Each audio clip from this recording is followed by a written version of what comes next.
সুপ্রভাত, সবাই কেমন আছো? আমি রাখি তোমাদের সামনে আজ চলে আসলাম একটা নতুন ভিডিও নিয়ে। দেখো, প্রকৃতির মাঝে আমি সকালবেলা সূর্যোদয় থেকে ফুল তোলা আর শাক তোলা সবটাই তোমাদের সামনে আজ তুলে ধরলাম। যদি ভিডিওটা ভালো লাগে অবশ্যই লাইক কমেন্ট করো, শেয়ার করো বন্ধুরা।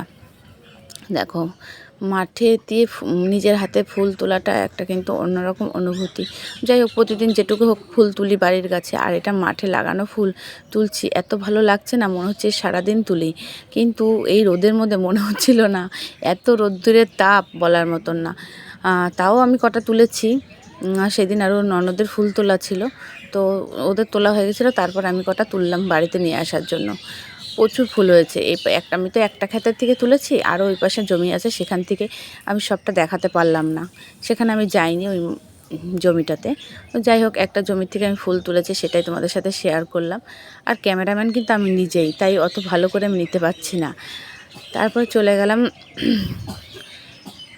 দেখো আমার ফুল তোলাই শেষ হচ্ছে না, তারপর আমি চলে গেলাম যে আরেকটা জমিতে।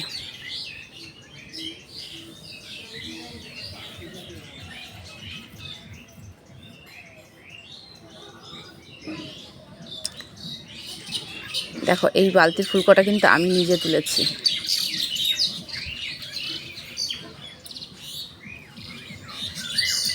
আর এই দেখো, এক ঝুড়ি ফুল তুলে ফেলেছে ননদের বাড়ির থেকে সবাই। তারপরে চলে গেছি আমি শাক তুলতে। দেখো, এটা হচ্ছে কিন্তু মিষ্টি আলু গাছ। দেখো, প্রচুর হয়েছে, কিন্তু এখনও আলুটা হয়নি। যাই হোক, মিষ্টি আলু শাকটা আমার খুব ভালো লাগে, তো আমি কটা মিষ্টি আলু শাক তুলে নিলাম বাড়িতে নিয়ে আসার জন্য। ওখানেও খেয়েছি, কিন্তু ভালো লেগেছে, তাও আগেও খেয়েছি আমি, তাই নিয়ে আসলাম কটা, বাড়িতে নিয়ে এসে রান্না করব এই কারণে। তো তোমাদের ভিডিওটা যদি ভালো লাগে লাইক কমেন্ট কিন্তু অবশ্যই করো।